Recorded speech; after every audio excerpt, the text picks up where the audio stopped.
Shalom, praise the Lord. Welcome once again to our program this morning. It's a Tuesday morning, wonderful. Shalom saudara sekalian, selamat pagi. Kita bertemu kali ini sekali lagi yaitu Selasa morning. By the way, you can also write to us or give us your comments on our word, on the message, or maybe you want to say something, you want to talk something, you can also send to us.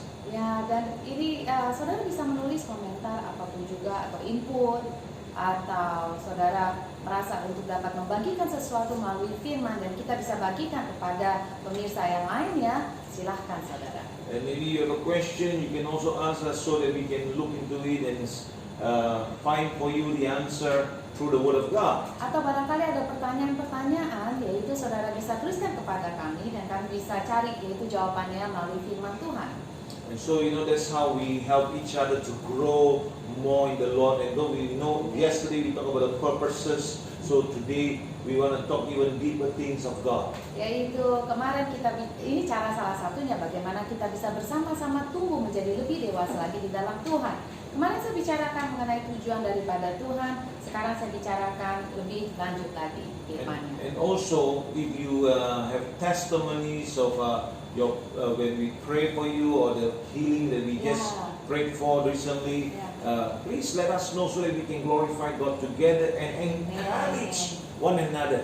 Dan jika ada saudara kesaksian melalui program ini, apapun kesaksian saudara, kesembuhan atau terobosan melalui firman yang diberitakan kepada saudara atau melalui pelayanan di tempat ini, silahkan menuliskan dan kita bisa membagikan kesaksian saudara yaitu kepada pemirsa yang lain atau pendengar lainnya, dan itu bagaimana kita saling membangkitkan di dalam Tuhan. I was saying on Saturday, on Friday, when we prayed for that sister, pastor's wife in Africa, and her brain was swollen and a lot of complication, and so we prayed the swelling to go down and pray that God's hands will intervene. And on Sunday, we received the news that everything went well and the swelling went down. And so the pastor actually called one of my other young guy and told him, "Hey, thank you, Dr. Paul, thank you." And so we praise God together that there is another testimony of the Lord to glorify the King of Kings. Dan saudara ingat yaitu minggu kemarin di mana yaitu kita berdoa dan saudara adalah yaitu salah satu pendukung doa kami yaitu mengenai salah satu isi daripada seorang pendeta di Afrika. Dan setelah itu yaitu hari Sabtu kita doa sama-sama dalam doa syafaat di mana yaitu istrinya itu ada tumor di kepala atau ada kanker di kepalanya dan dia tuh membengkak kepalanya dan komplikasi yang lain-lainnya, tapi kita percaya kepada Tuhan dan minggu pagi kita sudah mendapat yaitu hasil daripada doa kita bersama-sama bahwa benar-benar sekarang kepalanya sudah normal kembali.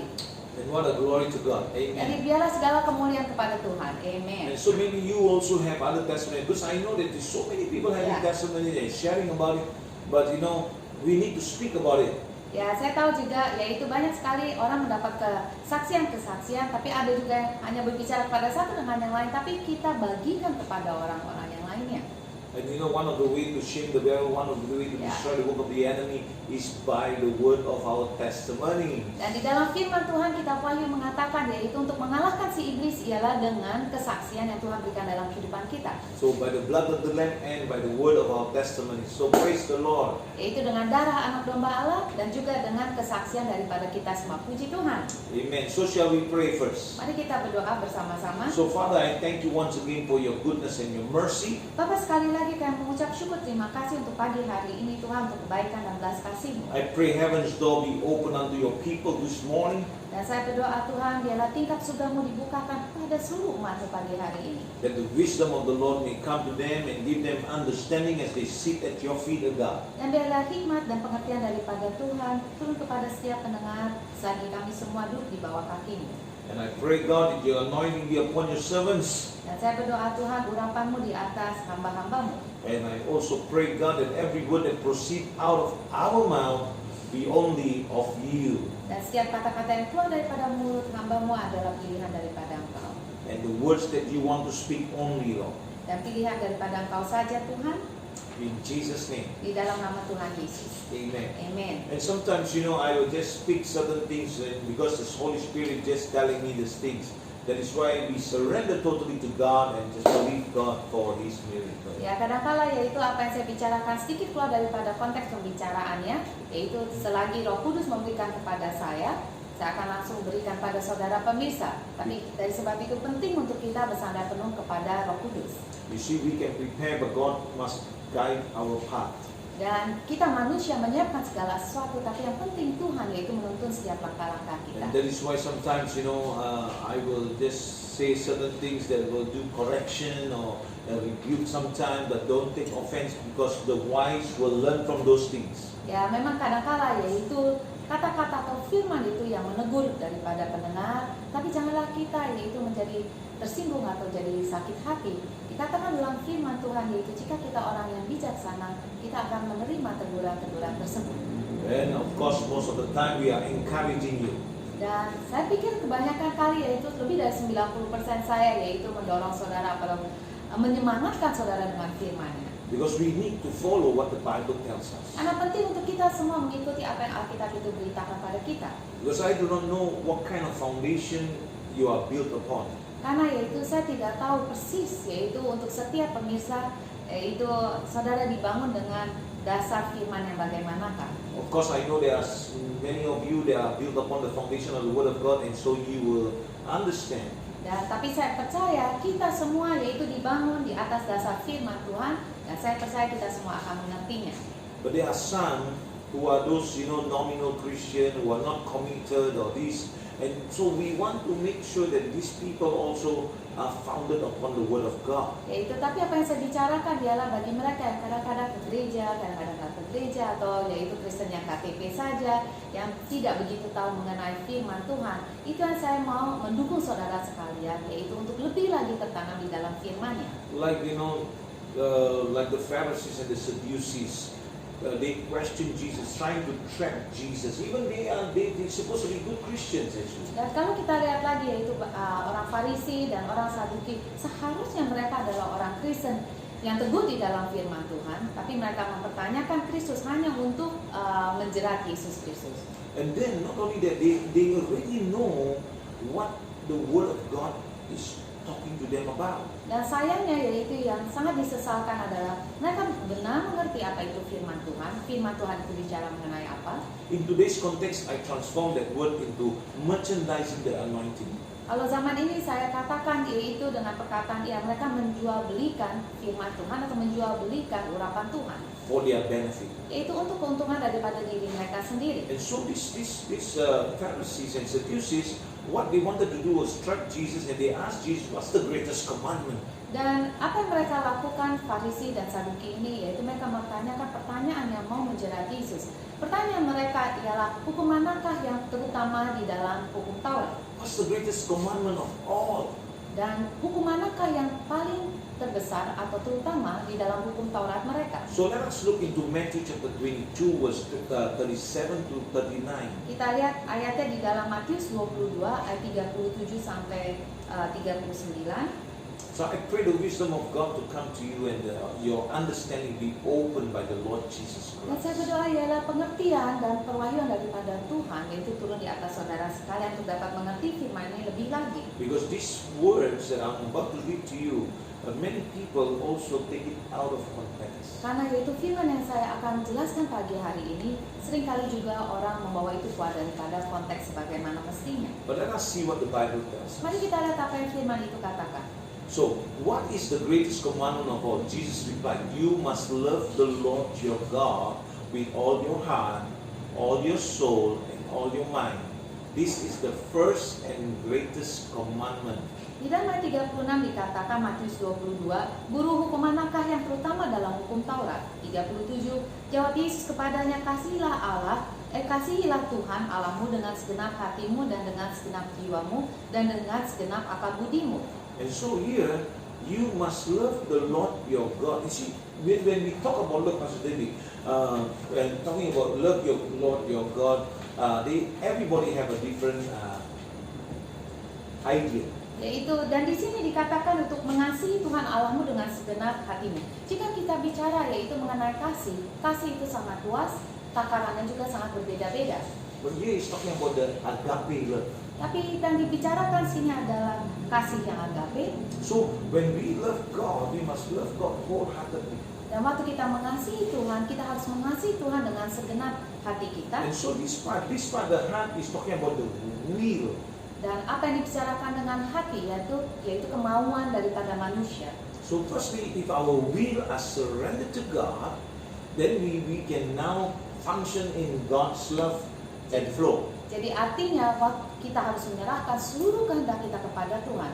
Waktu kita menyerahkan seluruh kehendak kita, kemauan kita kepada Tuhan, di situlah kita bisa bergerak di dalam kasih Tuhan. And then it goes on, the Lord says, and all your soul.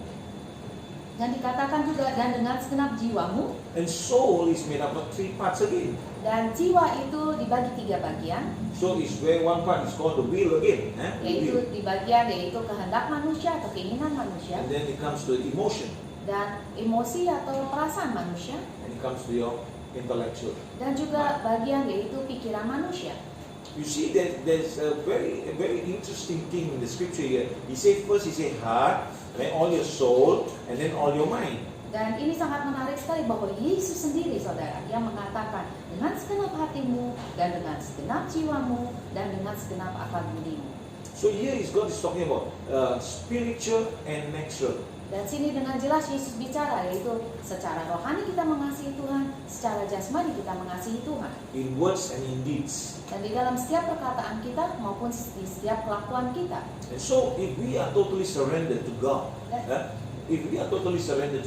so our mind will definitely go back to the scriptures. Dan jika kita sepenuhnya sekali lagi berserah kepada Tuhan, otomatis yaitu seharusnya pikiran kita balik segala sesuatu ke dalam firman-Nya. That's why Jesus said, when he says that when you can love your enemies. Dari sebab itu sangat menarik sekali. Yesus mengatakan kasihilah musuhmu. Those who persecute you, bless them.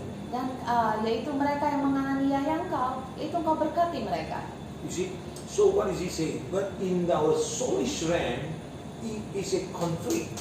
Tapi kita tahu yaitu dalam jiwa kita, waduh, dengan firman demikian itu konfliknya berat sekali, saudara, sangat bertentangan.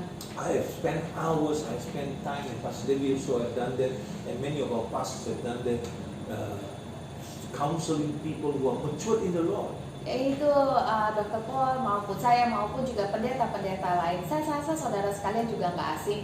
Di mana kita yaitu menasehatkan mereka yang bahkan sudah bertahun-tahun di dalam Tuhan. And counseling them to forgive. Untuk mereka dapat mengampuni yaitu orang lain. Oh, at the spur of the moment we get upset and we hold it. Of course we understand that, but the faster you settle it, the better it gets. Sudah pasti yaitu kita manusia memang benar. Kita nggak bakal terlewat dari perkataan marah. Yaitu udah pasti dalam 1 detik kita bisa marah, bisa meluap-luap. Tetapi yaitu apa intinya? Lebih cepat kita menghadapinya, lebih cepat kita menyelesaikannya, lebih baik untuk diri kita. And then when we are upset, when we get all these things out, it doesn't make us happy. Dan waktu kita kesal, coba kita perhatiin, kita jujur dengan diri kita. Waktu kita kesal, kita marah, apakah itu membuat kita lebih bahagia? Tidak. It spoils your day, even it ruins your day maybe. Bahkan yaitu karena kita udah kesel, marah, kadang-kadang kita menyesal dan bahkan itu akan akhirnya membuat hari kita kayaknya nggak enak. Then some of you will keep for years. Dan tapi saya beberapa daripada saudara menyimpan kekesalan, kejengkelan hati saudara bisa bertahun-tahun. And that become an obstacle for you. Nah akhirnya itu menjadi halangan dalam kehidupan saudara. And so what I want to encourage you is, when we love God, it means we must apply the word of God towards this situation so that we can overcome. Jadi artinya apa Yesus katakan? Waktu kita mengasihi Tuhan, apapun yaitu situasi yang kita hadapi, kita taruh firman Tuhan di dalam situasi tersebut sehingga kita dapat melewati hal-hal yang sulit tersebut. And then he goes on and says, all your mind. Dikatakan luar biasa, Yesus sendiri mengatakan dengan segenap akal budimu. You cannot love God if you do not have the mind of Christ. Memang benar saudara, gak mungkin manusia itu bisa mengasihi Tuhan jika kita tidak memiliki pikiran Kristus. You can say I love God, but you see God say, you see you love me, but you cannot see me, but people you can see, you hate. How come? Lalu You can say you love me. saudara mengatakan, enggak kok Dr. Paul, saya mengasihi Tuhan. Tetapi Tuhan mengatakan, bagaimana engkau mengasihi dia yang kau tidak bisa lihat? Karena antara satu dengan yang lain, saudara dengan sesama saudara-saudara tidak bisa mengasihi. That is written in 1 John. Yeah? Dan itu tertulis dalam 1 Yohanes. And so, that's why when the Lord put all these things into just to love the Lord your God with all your heart, with all your soul, with all your mind. Dan untuk Yesus mengatakan itu, kasihilah Tuhan Allahmu dengan segenap hatimu, dengan segenap jiwamu dan dengan segenap akal budimu. It means it's like a total leaning on and tapping into His ultimate love, agape love. Yaitu artinya manusia sepenuhnya kita harus bersandar kepada kasih Tuhan yang agape, baru kita bisa melakukan apa yang dikatakan. Of course, I know people can abuse and sometimes love is tough. Saya juga tahu orang suka mengatakan kasih itu ada kerasnya juga loh. And people will abuse all these things. Dan orang pasti juga bisa, banyak orang menyalahgunakan kata-kata ini juga. I think we have wrote about tough love before, huh? Dan di salah satu majalah kita bicara juga mengenai kasih yang keras. And sometimes people don't understand Kadang-kala manusia itu tidak mengerti when it happens to them. waktu hal itu terjadi kepada dirinya sendiri. But when they do to others, they say this is what you need to do. Tetapi kalau mereka mendisiplinkan orang lain atau melakukan pada orang lain, mereka mengatakan, kamu nggak ngerti, saya mengasihi kamu, ini saya harus lakukan bagimu. And so we must learn to be fair. Love is very fair.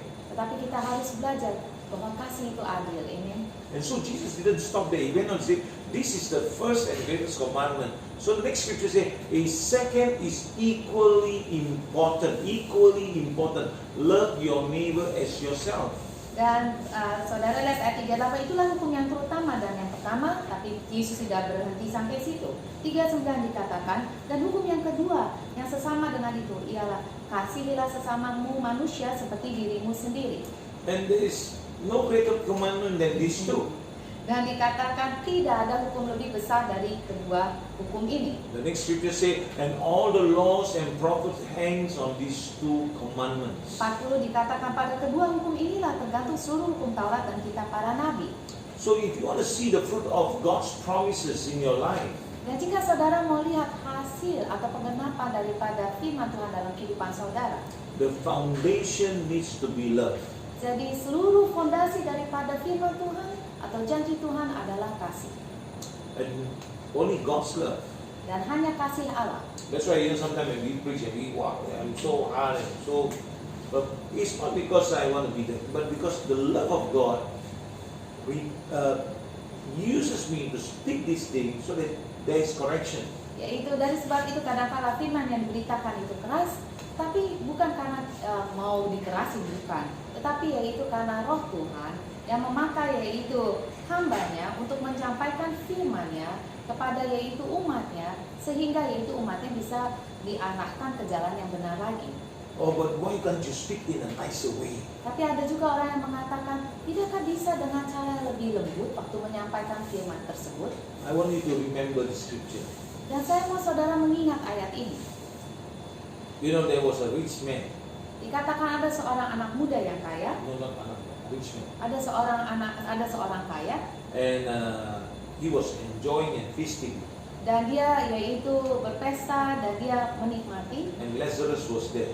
Dan Lazarus berada di situ. He was poor and with sores, and even the dogs lick his sores. Dikatakan yaitu dia luka di seluruh badannya, bahkan anjing itu menjilat luka-luka pada tubuhnya. And then came a time that both of them died.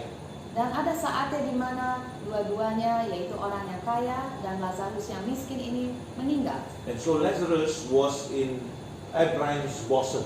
Dan Lazarus waktu dilihat yaitu di pangkuan daripada Abraham. And the rich man was in the lake of fire.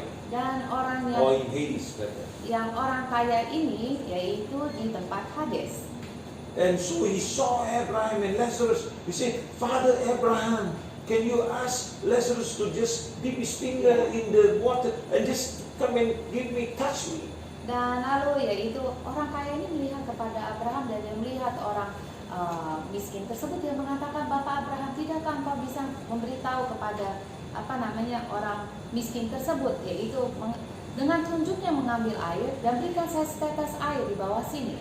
And Abraham said, oh, he cannot, because there is a chasm within us, there's a fire there, and he cannot quench that guy's thirst, and there is no way each other can cross over. So he says this rich man says, but Father Abraham, can you send Lazarus up back, and so that he can tell my brothers, I find brothers, tell them that they be careful, because what these things are going to happen. Please let them know. Lalu setelah itu Bapak Abraham bilang tidak bisa, karena yaitu di antara mereka ada jurang Hades yang tidak bisa menyatukan mereka berdua. Dari sebab itu orang kaya itu mengatakan, oh kalau demikian aku minta yaitu Bapa di surga, supaya yaitu orang miskin ini kasih tahu kepada saudara-saudara yang masih di bumi, bahwa untuk mereka tahu sehingga mereka tidak maksudnya di dalam Hades juga. And how much more from the big resurrected. And so Abraham said, it's no use, they won't listen also. Because the laws of Moses are already down there. It's being preached. The things are being preached. It's being done down there. But they are not listening. So what makes you think that they will listen to Lazarus? Lalu Bapak Abraham itu mengatakan, maksudnya mereka tuh kesaksian dari zamannya Musa, tapi mereka tidak mau mendengarkan. Apa gunanya jika yaitu orang mati itu dibangkitkan? Lebih lagi maksudnya mereka tidak akan mendengarkan. So in Luke 16, this is in Luke 16 verse 19 to 31, I think. Dan ini semua tertulis di dalam Lukas 16 ayat 19 sampai 31. I give you a paraphrase of it only. Saya hanya yaitu bicarakan secara garis besarnya aja. And so Pastor David, this one, that is why sometimes we have to speak the hard things because we love you. It's not that we don't love you. Yaitu dari sebab itu firman yang disampaikan yaitu harus disampaikan sebagaimana adanya dengan lebih tegas lagi supaya kita yaitu benar-benar sadar loh, bangkit dari apa kesalahan-kesalahan kita karena kita mengasihi saudara. And and the way you thinking, because your mind is closed, you cannot see, you cannot hear, you cannot understand. You only see what you want. That's why the Lord says you got to love the Lord your God, that your understanding may be open. Itu karena kebanyakan manusia yaitu secara jujur hati kita mendengar. Kita hanya mau mendengar apa yang kita mau dengar. Karena pola sikap hati kita demikian. Dari sebab itu mata kita tertutup, pikiran kita tertutup, telinga kita tertutup. Dari sebab itu Yesus sangat luar biasa mengatakan, kasihilah Tuhan Allahmu dengan segenap hatimu dan jiwamu dan juga akal budimu, sehingga kita bisa mengerti segala sesuatu apa yang Dia coba katakan melalui firman-Nya. In the coming chapters of Matthew, you will see, you will read, and you will find out this. Jesus said, listen to the Pharisees and the Sadducees, but don't do what they do.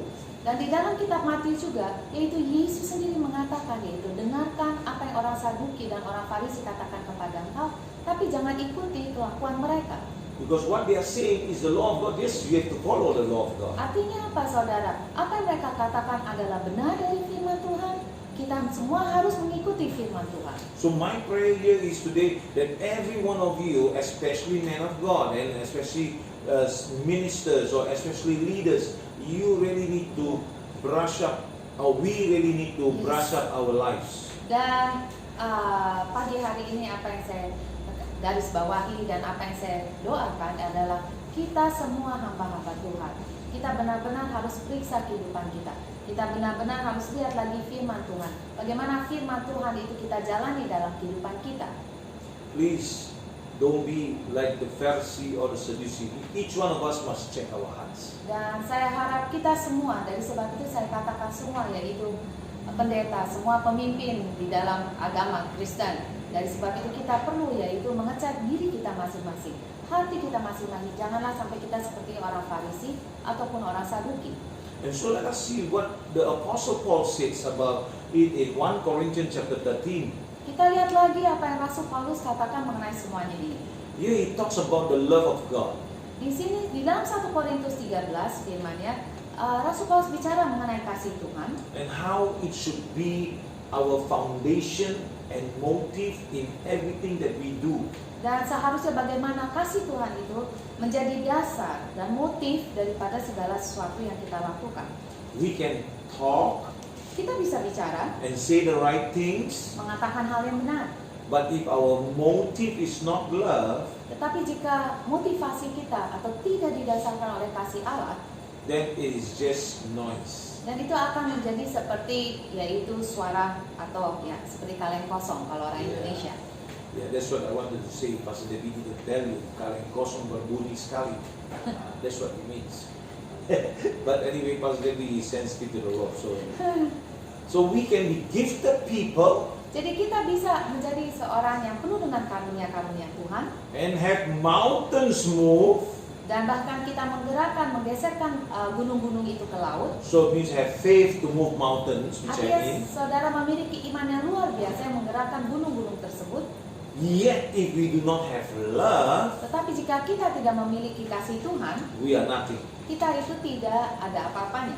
So we can do favors and be generous to people. Bahkan kita bisa yaitu melakukan baik bagi orang-orang lain, bahkan memiliki hati yang besar untuk orang-orang lain. Yet if our motives is not love, Tetapi yaitu tidak didasari oleh kasih Tuhan. Paul says it profits me nothing. Rasul Paulus mengatakan sedikit pun itu tidak ada faedahnya bagiku. So let me read to you the scriptures, okay? In 1 Corinthians 13 and verse 1 through 3. Di dalam 1 Korintus 13 1-3. Though I speak with the tongues of men and of angels, but have not love, I have become a sounding brass or clanging cymbal. Dikatakan sekalipun aku dapat berkata-kata dengan semua bahasa manusia dan bahasa malaikat, tetapi jika aku tidak mempunyai kasih, aku sama dengan gong yang berkumandang dan canang yang gemerincing. So here he says, though I speak with tongues of men and of angels, he's talking about speaking in tongues and speaking the things. Although you can do all those things, but if you do not move by love, you are nothing. Jadi artinya apa? Ya Rasul Paulus mengatakan, meskipun kau bisa berbahasa roh, yaitu dengan bahasa apapun juga, tetapi jika saudara tidak digerakkan oleh kasih Tuhan, artinya yaitu tidak ada apa-apanya. That is why, when you speak in tongue, actually you should progress and even come to realization, and the fruit of the Spirit should manifest in you. Dari sebab itu penting yaitu untuk kita berdoa di dalam bahasa roh, dan seharusnya ada yaitu kemajuan dan buah roh itu dinyatakan dalam kehidupan saudara. And our love increase. Dan udah pasti kasih saudara atau kasih Tuhan di dalam saudara itu bertambah-tambah. But I've seen many who speak in tongue, but their attitude, their way, their thinking is also worldly. Tapi kalau yaitu saya juga melihat banyak saudara di mana yaitu mereka bisa berbahasa roh, tapi sikap mereka itu sangat duniawi sekali.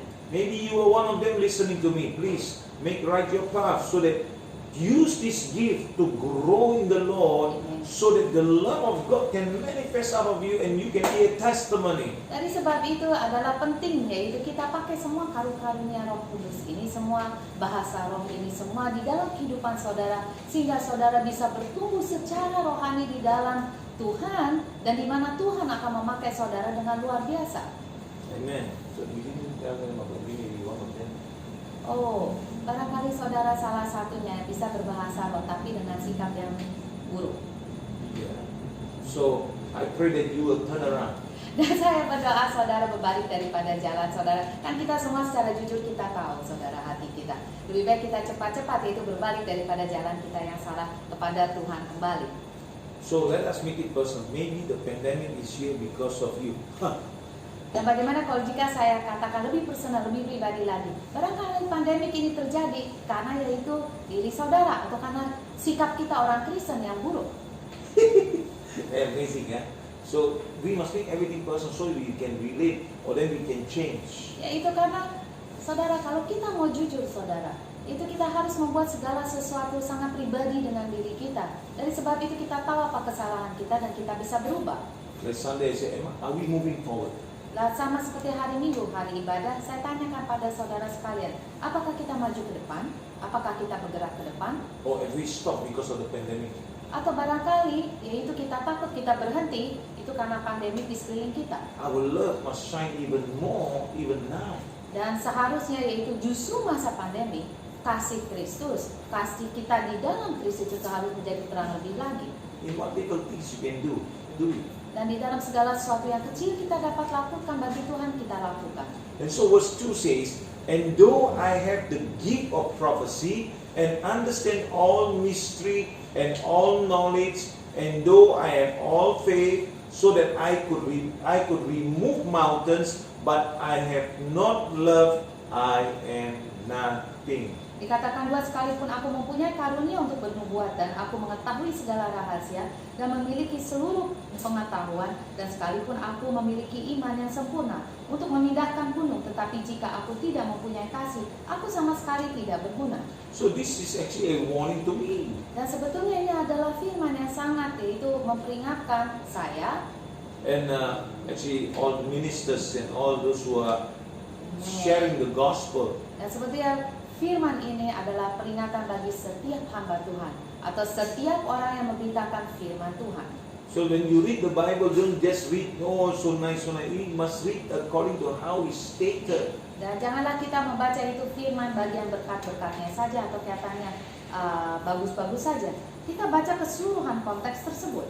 So like for example, let us use me as example, you as example. So and though I have the gift of prophecy, though I prophesy, I personally prophesy and move in the spirit. Jadi saya membuat yaitu firman ini, gimana kalau Tuhan bicara kepada saya secara pribadi. Dari sebab itu saya akan membaca, sekalipun saya yaitu mempunyai karunia untuk bernubuat dan And then I have some understanding or quite a bit of understanding about the mysteries of God. Dan saya yaitu mengetahui segala rahasia dan memiliki seluruh pengetahuan. And know some of the knowledge that God has given me. Dan memiliki seluruh pengetahuan. And though I have faith, I have big faith, so that I could remove mountains. Dan sekalipun saya memiliki iman yang sempurna untuk memindahkan gunung, dan saya tahu saya memiliki iman, but have not love. tetapi jika saya tidak mempunyai kasih, God will still use me to move everything. artinya apa saudara? Di mana juga Allah itu akan memakai hambanya untuk bergerak. But I have nothing. Tetapi apakah semuanya itu? Artinya saya tidak berguna di mata Tuhan juga. So this is a scripture that comes to me. So you will say, Lord, Lord, I have prophesied, I have done this, I have healed the sick, I have cast out demons. And the Lord said, I do not know you. Ya, dan itu maka Yesus yang katakan kepada kita, itu di dalam Matius dikatakan, pada akhir zaman yaitu kita akan Tuhan, Tuhan, tidaklah aku telah bernubuat, tidaklah aku telah menyembuhkan orang-orang sakit. Tetapi Yesus mengatakan, aku tidak mengenal engkau. So is that something related to what I'm just saying? Tidakkah itu sama dengan apa yang saya katakan tadi, dari apa hubungannya antara apa Yesus katakan dengan apa yang Rasul Paulus tuliskan di 1 Korintus 13? You understand what I'm trying to show you? Saudara, yaitu saya harap saudara bisa mengerti apa yang saya coba kasih lihat saudara pagi hari ini. So the first part talks one area, second part talks another area, now the third part talks another area. And though I bestow all my goods to feed the poor, and though I give my body to be burned, but not love, it profits me nothing. Dan bahkan yaitu Rasul Paulus tulis ayat 3, dan sekalipun aku membagi-bagikan segala sesuatu yang ada padaku, bahkan menyerahkan tubuhku untuk dibakar, tetapi jika aku tidak mempunyai kasih, sedikit pun tidak ada faedahnya bagiku. You know what is honorable in the book of James that says is to look after the widows and the orphans. These are people who are lacking. Yeah? Karena di dalam kitab Yakobus dikatakan untuk sesuatu yang kebajikan untuk kita lakukan ialah untuk kita juga menjaga yaitu mereka yang sudah janda maupun juga anak-anak yatim piatu, artinya mereka yang dalam kesulitan. So this one, though I bestow all my goods to feed the poor. Dan ini ayat 3, dan sekalipun aku membagikan segala sesuatu yang ada padaku, but have not love, it profits me nothing. So if I even have those things that I do that is honorable but do not operate because of the love of God, it is nothing. Jadi artinya meskipun yaitu saya memberikan apa kalau orang bilang sedekah atau memberikan yaitu kasih uang dan segala sesuatunya untuk janda dan anak-anak yang miskin, tetapi yaitu bukan berdasarkan kasih Tuhan. Dan di sini dikatakan sedikit pun tidak ada faedahnya bagiku. Because it's only good works. Karena itu hanyalah pekerjaan yang baik. And good works cannot have eternal life. Dan pekerjaan yang baik tidak dapat memiliki kehidupan yang kekal. But the eternal life comes through Jesus Christ. Karena kehidupan yang kekal itu datang melalui Yesus Kristus. So the love of God must penetrate to you, and through you begin to do these things, then God sees is honorable. Dan dari sebab itu penting, yaitu kasih Allah turun di dalam kehidupan saudara. Itulah yang menggerakkan hati saudara. Itulah yang menjadi dasar dari segala sesuatu untuk saudara melakukan segala sesuatu kebaikan atau kebajikan tersebut. You know, something that is also honorable is that I give my body to be burned. And let me show you. This is maybe not so good example, but let me talk this example. You know, in India, in those days, in the early days, when a husband died, the wife will have to be burned alive. Dan di sini dikatakan bahkan menyerahkan tubuhku untuk dibakar. Yaitu pada zaman dulu, yaitu saya tahu ini contohnya yang kurang baik, di mana yaitu kalau di India, kalau suaminya meninggal, istrinya pun akan dibakar hidup-hidup untuk sama-sama meninggal dengan suaminya. And in some places, it still is practiced. Dan di dalam beberapa area di India sampai sekarang pun mereka masih melakukannya. But you know, the Bible tells us, even if I give my body to be burned, sacrifice for others, sacrifice my life for others, but if it's sacrificial, but not because of the love of God, it is useless. Dan ini Rasul Paulus mengatakan bahkan menyerahkan tubuh saudara dan untuk dibakar, tetapi bukan karena kasih Kristus yang mendorong saudara untuk melakukannya atau tanpa kasih, dan itu akan menjadi sia-sia saja. So remember I said earlier, it's only a lot of noise only. Dari sebab itu seperti yang saya katakan, itu seperti ya kaleng kosong besar bunyinya saja. We can be gifted. Sekali lagi, kita bisa penuh dengan karunia-karunia Roh Kudus yang Tuhan berikan dalam kehidupan kita masing-masing. We can move in miracles and signs and wonders. Dan memang benar yaitu Tuhan bisa memakai saudara untuk melakukan mujizat-mujizatnya Dia. We can be generous, we can be encouraging, but if we do not operate with love, it profits me nothing. Dan bisa saja yaitu murah hati dan memberi banyak hal ke dalam kerajaan Tuhan, tetapi jika itu tidak berdasarkan kasih, sedikit pun itu tidak ada faedahnya bagiku. Man may congratulate you because of all the things that you do, but remember, what the Lord sees is more important. Yaitu manusia bisa memuji saudara dengan segala suatu perbuatan baik saudara. Tapi ingat, Tuhan melihat hati kita, dan apa yang Tuhan lihat bagi kita adalah lebih penting daripada apa penilaian manusia. So let me give you a scripture. In 1 Samuel chapter 16 and verse 7b, the second part of the verse 7. Di dalam 1 Samuel 16 ayat 17b. 7b, the second part. For the Lord does not see as men sees. For man looks at the outward appearance, but the Lord looks at the heart.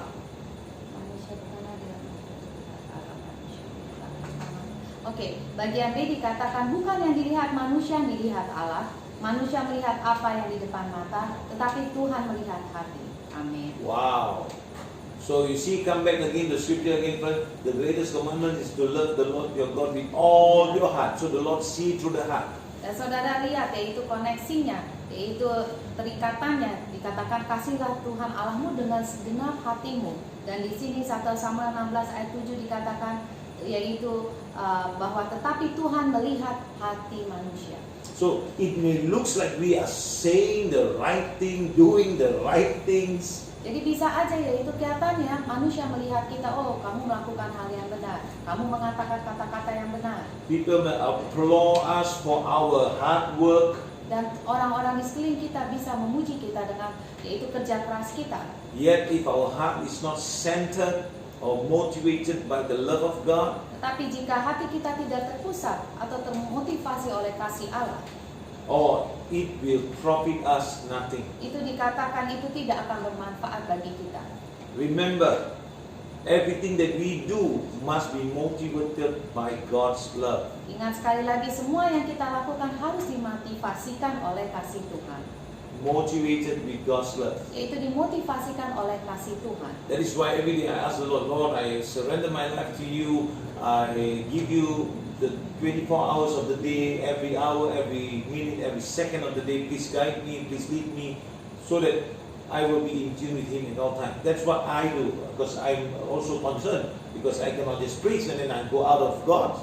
Itu dari sebab itu penting, yaitu untuk Dr. Paul maupun saya maupun setiap hamba Tuhan, kita selalu yaitu mengatakan, Tuhan, biarlah Kau tuntun hari-hari saya dalam setiap langkah saya. Karena janganlah sampai kita membawakan firman Tuhan, tapi kita sendiri akhirnya keluar daripada jalur Tuhan.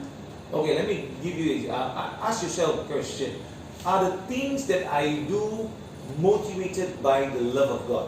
Pertanyaan yang kita harus pertanyakan setiap hari ialah, apakah hal-hal yang saya lakukan itu benar karena termotivasikan oleh kasih Tuhan yang mendorong kita untuk melakukannya? Let me give you some example. Whether it's spending time with God, Yaitu saat-saat saudara memberikan waktu saudara kepada Tuhan, doing your devotion, atau saudara ibadah pribadi saudara kepada Tuhan, talking to your family, atau waktu saudara berbicara kepada keluarga saudara sendiri, or your co-workers, atau yaitu teman-teman sekerja saudara, or serving the Lord, atau saudara sedang melayani Tuhan, or giving back to the community. atau saudara yaitu melayani yaitu komunitas saudara. Like all the doctors and the nurses, they are giving back to community, but are they motivated by the love of God? It's a very serious thing, because they can die and drop dead also. Itu sama seperti yaitu kita puji Tuhan dan berterima kasih yaitu untuk setiap dokter-dokter maupun perawat-perawat yaitu atau suster-suster yang di bagian depan.